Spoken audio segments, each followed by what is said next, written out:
What happens when pure intellect meets pure intensity, when knowledge encounters a living flame?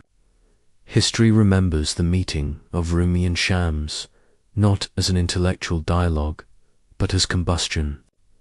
The scholar met the mystic, and the mystic burned away the scholar's boundaries. Neuroscience shows that transformation rarely occurs through information alone. It occurs through emotional arousal that disrupts existing neural pathways, a kind of cognitive ignition. We will examine why Shams was called fire in human form, how his presence restructured Rumi's consciousness, and how this divine fire represents an archetype of transformative encounter between intellect and awakening in the modern world. Knowledge is abundant, but transformation is rare. We accumulate insights without inner change. This gap mirrors what cognitive scientists call the knowing-doing gap, where information fails to alter behavior because it remains conceptual, not embodied. We read about mindfulness, empathy, or surrender, yet continue to live react. The intellect understands. The self remains untouched before meeting Shams. Rumi was a brilliant scholar, a master of religious law and theology, yet, by his own admission, his heart was asleep within the words.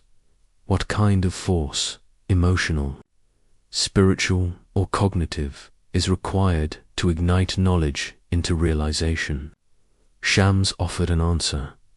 Presence as fire, Was Shams Tabreez, a 13th century Persian mystic, was known for his uncompromising honesty and raw spiritual intensity.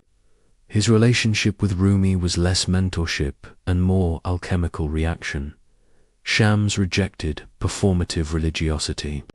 He taught that truth cannot be reached through intellect alone, but through the burning of false certainty. He used paradox and confrontation to trigger what modern psychology would call cognitive dissonance, forcing minds to question their mental models until they collapse into insight. To understand Shams's fire, we must see it not as emotional volatility, but as transformative energy, an activation of higher perception through shock, intensity, and truth exposure. For Shams, fire symbolized the psychological process of purification. It consumes the false to reveal the real, similar to how neurons prune unused connections during cognitive restructuring in neuroscience. Synaptic pruning occurs when redundant neural pathways die to strengthen essential ones, a biological metaphor for spiritual fire. When Rumi met Shams, his accumulated knowledge, his old neurons of dogmatic certainty, were burned away, replaced by experiential awareness. Shams said, "Knowledge is the flame's fuel, but love is the flame itself." Transformation requires friction. Without the fire of experience, intellectual understanding remains inert. In modern psychological terms, it's the difference between conceptual learning and embodied cognition. Shams used disruption as method. He deliberately contradicted, provoked, and even offended to break Rumi's attachment to intellectual safety. Cognitive dissonance theory shows that mental discomfort during contradiction can catalyze major belief change when integrated consciously. Once threw Rumi's books into water, then retrieved them dry. The act shattered Rumi's conceptual dependency, forcing him to confront the limits of rationality. Transformational coaching and exposure therapy both rely on disruption to reprogram habitual responses. Fire, for Shams, was not cruelty, it was recalibration. To burn the mind's false comfort is to make space for direct knowing. Shams taught through presence, not instruction. His energy activated a resonance field, what we might now describe as interpersonal. Neuroentrainment, research on limbic resonance, shows that emotional states synchronize across individuals through mirror neurons. Intense awareness in one can elevate the neural state of another.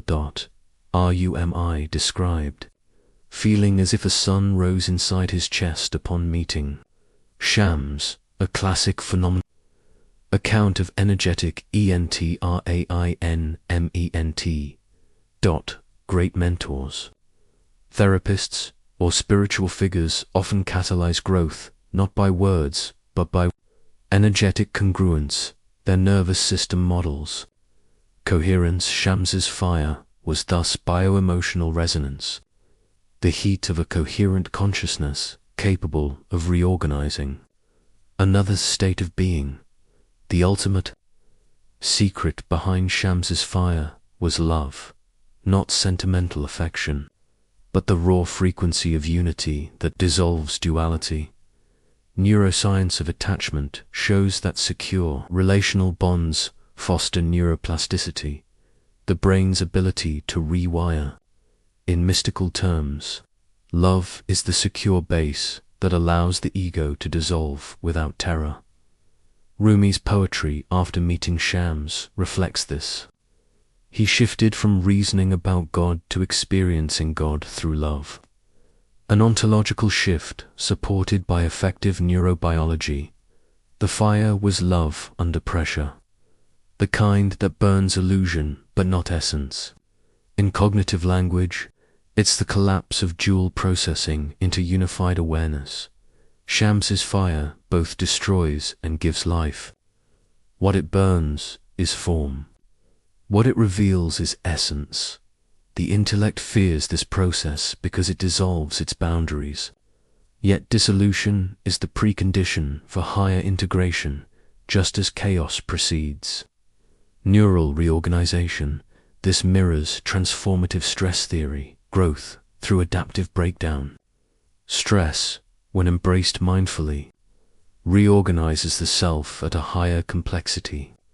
Burning of Rumi was not annihilation, but recalibration, replacing conceptual faith with perceptual faith. The human being must endure a controlled fire to evolve. Too little, stagnation. Too much, destruction.